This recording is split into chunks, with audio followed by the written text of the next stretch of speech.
네, 시청자 여러분 안녕하십니까?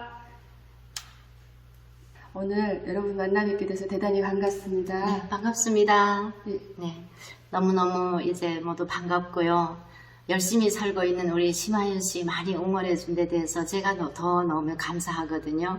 왜냐하면 저도 같은 탈북민이기 때문에, 그리고 나도 한때는 평양에서 공부도 했었고, 그래서 그런 후배들이 열심히 한국에서 사는 모습을 보고 늘 감동을 받고 사는데, 또 시청자들이 너무 많이 이제 좋아해 주시고 응원해 주시고 하니까 저도 오늘 이 TV에서 우리 탈북민들도 대한민국에서 짐이 안 되고 대한민국의 한 일원으로서 조금 더 보탬이 되는 사람이 되려고 노력하는 사람들도 있구나 하는 이런 모습도 좀 말씀드려주고 싶고, 그래서 오늘 이렇게 흔쾌히 처음 대한민국에 나와서 이렇게 나와봤습니다. 그래서 맞습니다. 어디든 사실 방송에서 수많은 오라고 했던 러브콜이 있었던 걸로 알고 있는데 처음 이렇게 심하연 TV에 저도 모시게 돼서 대단히 영광입니다. 너무너무 감사하고요. 그건 하는데 그거보다는 내가 원하는 거는 난 이렇게 와서 돈은 막 아끼진 않지만 그 커피숍에 가니까 그 돈은 나는 사실 이게 아깝다고 생각한다. 이렇게 사람마다 아깝다는 돈의 기준이 있잖아요. 그럼 단장님 하나, 나 하나, 단장님 너 두 번째가 그 발렛 주차비 그 무작정 세워놓는데 돈 내라면 우리 그 전혀 황당하죠. 왜 아무데나 갖다 세우면 되잖아요. 그거 나는 운전을 못하니까 그런 얘기는 못하는 거고. 그래도 그 운전기사 같이 가면 거기다 주차비 내라면 그 주차비 나오면 당황스럽지 않나요? 안 아깝다. 별로 난 당황하게 생각해본 적은 잘 없어. 그런 생각을 내가 잘 못하거든. 내라는가 보다 이리 미용실에 머리랑 파마랑 한다고 막 돈을 엄청 쓰는 거? 그게 왜 아깝습니까? 미용실에 들어가면 그 여자들이 머리 파마하고 이런데 되게 꽤 많은 돈이 들어가거든요. 그런데 우리 방소연님은 여자들이 미용실에 가서 돈을 비싸게 주고 머리하는 거에 대해서 정말 그건 이해할 수 없다. 너무 그 돈이 아깝다라고 했어요. 난 아깝지 않다고 생각했어요. 왜냐면 어쩌다 한번 예쁘게 해주는 거니까. 그게 여성이니까 어쩔 수 없지만 이게 아마 자랄 때부터 저희 어머니는 제가 늦둥이로 저희 어머니가 46에 저를 낳아서 내 위에 언니 오빠 넷이 죽었거든. 그러고 나니까 얼마나 귀하게 컸겠어요. 여기 할머니까지 계시니까. 이렇게 자라면서 늘 어머니가 저한테 하신 얘기가 너는 못생겼기 때문에 마음이라도 이쁘지 않으면 이 다음에 이제 우리 부모님이 다 돌아가셨을 때 너를 누가 봐주겠냐. 그러니까 너는 무조건 마음을 착하게 가져야 된다라는 거를 아무튼 귀에 못이 박히게 부모님들한테 얘기를 들어서 저는 내가 착하게 살아야 된다라는 거를 어릴 때부터 완전히 인이 박히게 살았고 또 어머니가 보면 온 동네 힘든 사람들을 많이 돌보는 거를 보면서 살았고 고난의 행군 시기 굶어 죽는 사람들을 없애겠다고 어머니가 온 동네 사람들한테 집에 있는 거를 나눠주고 결핵으로 앓고 있는 분들 위해서 산에 가서 약초들을 이제 캐다가 환을 지어서 그 외할아버지가 일본에서 유명한 한의사였기 때문에 그래서 어머니가 그렇게 하면서 돌보는 모습을 보며 컸기 때문에 그걸 당연한 거로 생각을 했고 그랬던 것 같아요. 내 자신보다는 이제 남들을 위해서 돈을 썼을 때 그 가치가 나는 더 높다라고 늘 생각을 했기 때문에 아마 저는 1년에 미용실을 딱 한 번 갑니다. 한 번 가서 머리를 그냥 자르는 거 외에는 아무것도 안 하신 거예요? 이렇게 돈을 잘 안 씁니다. 이제 나이가 있으니까 흰머리 나면 염색약을 사서 그냥 대충 혼자서 뭐 이렇게 하면 되는 거고 그렇게 하고 이제 50이 지나면서부터는 사람이 나이가 들면 뭐 진짜 이제 그냥 나서면 좀 그렇구나. 그러니 이제부터는 얼굴이 아닌 이 마음의 아름다움이라고 할까? 마음의 선함이라고 할까? 이런 거로 살아야겠다는 생각을 나는 더 많이 하는 사람이라 극히 자유민주주의 체제에서는 너무나 이제 이걸 잘못된 생각이라고 어떤 분들은 얘기하던데 너무나 이제 이해하기 힘든 생각을 제가 하고 맞아요. 제가 그 방소연님을 만나면서 늘 생각하는데 북한에서 오면 처음에 1, 2년 차에는 마음에 솔직히 우린 약간 그 사악함 같은 게 있거든요. 남을 딛고 올라서야 된다. 그리고 욕심도 되게 많고 덕지덕지 앉아있죠. 저도 역시. 근데 항상 그러잖아요. 그 인생의 조언 같은 걸 얘기해 줄 때 정말 어려운 사람들이 왔을 때 빈손으로 보내지 말아라 이런 말도 많이 하시고 덮고 살아야 된다. 그러니까 받는 즐거움보다 주는 즐거움을 아시는 분이니까 제가 항상 올 때면 늘 모든 거 다 주시려고 노력하는 거를 나는 늘 받으면서 괜히 미안하기도 하고 세상에 처음에는 그때 제가 대구 저쪽에 어디 있을 때 사업장 갔을 때 막 옷 가져다 주시고 그럴 때 놀랐거든요. 본인이 입으시던 거지만 좋은 옷을 그렇게 챙겨주기가 쉽지 않거든요.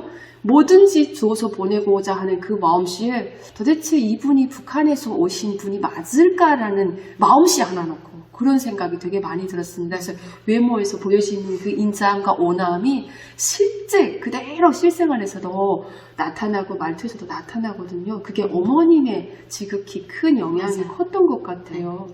어머님은 어떤 분이셨나요? 어머님 되게 훌륭하신 분인 것 같아요. 그 할머니 만나보고 싶어요. 저희 아버지, 어머니는 다 일본에서 유학을 하셨고요. 그 당시 이제 뭐 도쿄 종합대학에서 이제 아버지는 서울이 고향이시거든요. 그래서 고학을 하러 일본에 오셨고 어머니는 일개 병원의 원장 딸이었고 이래서 어머니가 아버지한테 반해서 아버지 그다음 학비를 대주고 이러면서 이제 두 분이 모여서 이제 결혼을 이제 했었거든요. 그러다 보니까 일본에 이모님이 살아계시면서 경제적인 많은 지원을 해주셨고 그러다 보니까 정치적으로는 북한에서는 그렇잖아요. 인텔리면 가장 바닥에서 혁명화를 시키거든요. 그래서 아버지를 군수부공장으로 뭐 철로 건설장으로 딱 보면 일을 하게 안 생겼거든요. 우리 아버지는. 그런데 그 아버지를 그렇게 이제 돌려내도 저는 우리 집에 북한은 학교 가게 되면 아버지 직업 뭐고 뭐 당원인지 아닌지 꼭 적어야 되는데 저는 학교 가면 이 당원란에는 한 칸도 쓸 수 있는 게 없어서 한 명도 당원이 없다 보니까 그게 늘 마음에 이제 상처 아닌 상처로 남아 있었거든요. 근데 언니 오빠들이 죽어도 당원이 되겠다는 그 세상에서 그 목표를 정하고 나가면서 언니 오빠가 이제 당원이 되고 그 다음 제 인생 목표가 김일성 가까이에 가는 길이 내 인생 목표가 된 거죠. 거의 비슷히 이루신 거 아닙니까? 네, 거의 뭐 이뤘다고 봐야죠. 네, 그 노력 끝에 어쨌든 그 근처까지 이제 갔다가 결국은 또 다시 멀리로 오게 됐는데 제일 후회난다면 아버지 고향인 대한민국에서 태어났다면 얼마나 좋았을까 이런 아쉬움이 늘 남아 있습니다. 사람이 돈을 쫓으면 안 된다 그러잖아요. 근데 처음에 왔을 때는 사는 게 좀 힘들죠. 힘들다는 게 좀 어렵다라는 거죠. 뭔가 돈을 조금 받아가지고 그걸 가지고 생활을 해야 되고 하니까. 근데 한국 와서 첫 문화가 운전을 하는데 주차장 가잖아요. 근데 주차장에 들어갈 때 돈 받는 거. 난 그걸 돈을 왜 내야 되는지 처음에 너무 납득이 안 가는 거예요. 내 눈에는 밖에 아무데나 다 세워놓으면 주차장인데 굳이 돈 내는 주차장에 들어가서 내 돈을 몇천 원씩 내면서 주차를 해야 되냐 되게 갈등이 되더라고요. 근데 밖에다 아무데나 막 세워놨는데 딱지가 날라왔어요. 근데 주차장에 들어가는 것보다 훨씬 더 많은 돈을 내라고 했을 때 아하 그 사유지나 그리고 도로에다 세우면 안 되고 반드시 주차장에 세우는 게 아보다 배꼽이 더 크다고 그게 낫겠다라는 생각을 했죠. 주차장에 지금도 들어갈 때마다 그 주차 요금을 낼 때면 그렇게 속이 알짝지근할 수가 없어요. 그 돈이 사실 저는 제일 아까워요. 그리고 두 번째 아까운 거는 교통 무슨 단속 위반이라고 해가지고 신호 80인데 내가 100으로 과속했을 때 그 딱지가 날라와 저는 그 돈을 이체할 때 제일 열받아요. 하면서 정말 잘 신호를 잘 지키고자는 하는데 이 돈을 내가 조금 과속을 했다고 해서 돈을 내는 거에 대한 처음에 너무 불만이 많았어요. 이게 너무 아까운 돈이다. 그러니까 자유민주주의 국가에 대한 이해의 차이겠죠. 적응이 안 됐을 때니까요. 네, 저는 운전을 못하니까 그러니까 이제 이런 생각은 잘 못하고 이 대한민국에 제일 처음 왔을 때 이해하기 힘들었던 게 차가 많은 것 정말 전 도대체가 이해를 못했거든요. 대한민국에 북한에는 뭐 고속도로 뭐 허접한 거 있기는 해도 뭐 제가 있을 때는 뭐 화물차, 승용차, 고속도로에 뭐 진짜 가물에 콩나물 나듯이 한 대씩 지나가고 등짐지고 걸어다니는 사람들을 많이 봤고 했는데 한국에 오니까 걷는 사람 잘 못 보겠고 꽤 차만 있어서 왜 차가 이렇게 체제의 차이가 아무리 뭐 최고의 대학에서 공부를 했다라고 해도 세상 밖을 이해하는데 이렇게 체제의 차이가 많은 사람들을 당황하게 하고 있다라는 것 자체가 저는 그런 게 너무나 속상하고 안타깝고 저 고향에 있는 사람들도 이 바깥 세상을 조금은 이해할 수 있게끔 만드는 게 저는 그 통일을 위해서 선차적인 일이라고 생각을 하는데 역시 젊은 사람들은 이렇게 내가 운전도 하고 부딪히고 다니면서 이 사회의 현실을 직접적으로 체감을 하다 보니까 저보다 빨리 현실 파악을 하게 되고 빨리 뛰어들게 되고 이런 것 같습니다. 저는 아직 운전도 못하는 그런 참 바보거든요. 운전 말고 다른 쪽으로 뛰어난 머리가 있고 다른 쪽을 잘하지 않습니까? 잘 한다기보다 어쨌든 뭐 나는 장군님 곁에 가는 게 그게 11살 때부터 그 목표가 딱 정해져서 그래서 제일 처음에는 김일성 옆에 가기 위해서 뭐를 하면 될까를 보니까 통역하는 여자들 다 외국인들 왔을 때 옆에서 막 통역하는 멋있어 보이죠. 좋다. 통역을 하면 내가 저 옆에 갈 수 있겠구나.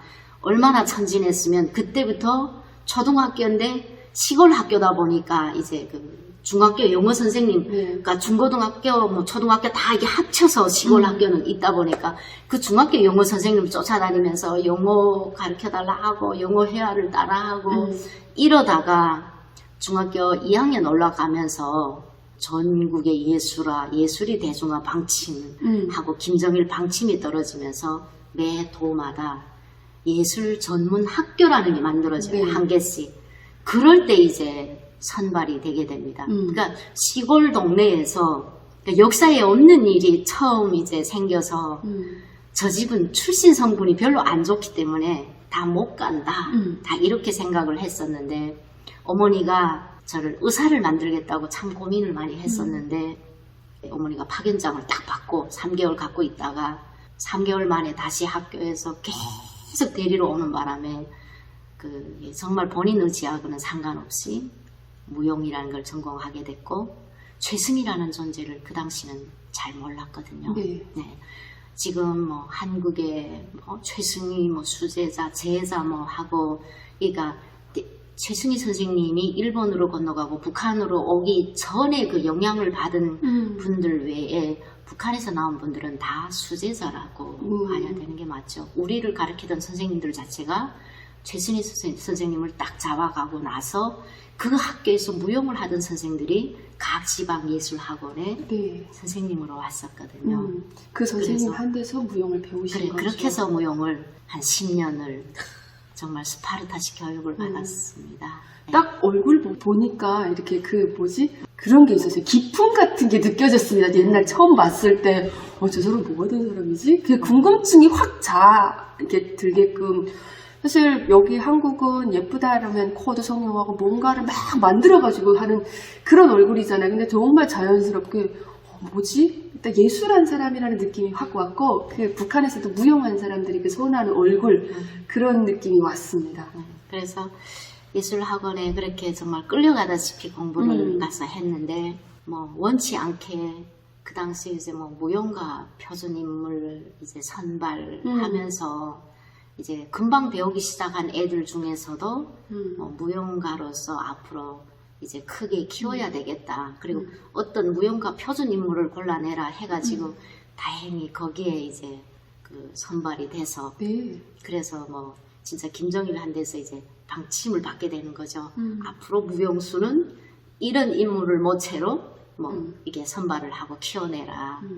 이렇게 돼서 뭐 본인 의지와는 상관없이 이제 북한에서 나름 돈을 많이 들여서 공부를 시켰고 그래서 저는 늘 마음속에 나는 나라 돈을 누구보다 많이 받고 공부한 사람이기 때문에 그만한 걸 나라에 꼭 보답을 해야 된다라고 늘 생각을 하고 살았거든요. 그래서 정말 숨이 붙어 있을 만큼 연습을 했고 그렇게 살아서 결국은 이제 그 덕분에 김정일 한 데서 뭐 방침을 받았다는 이유로 이렇게 올라가고 하다 보니까 결국은 이제 평양까지 가게 됐고. 제가 알고 있기로는 주변에 같이 무용을 하던 사람들 그리고 지인들이 김일성 가까이 이렇게 올라가 있는 친구들도 많고 꽤 가까이에 있는 그들이 말하는 최고 존엄이라고 하는데 가까이에서 그들이 사생활을 깊이 있게 또 들여다보는 지인들이 많았지 않았습니까? 그렇죠. 그 김일성 기쁨조에 있던 사람들이 나와서 도대체 뭐 하면서 벌어먹고 살아요?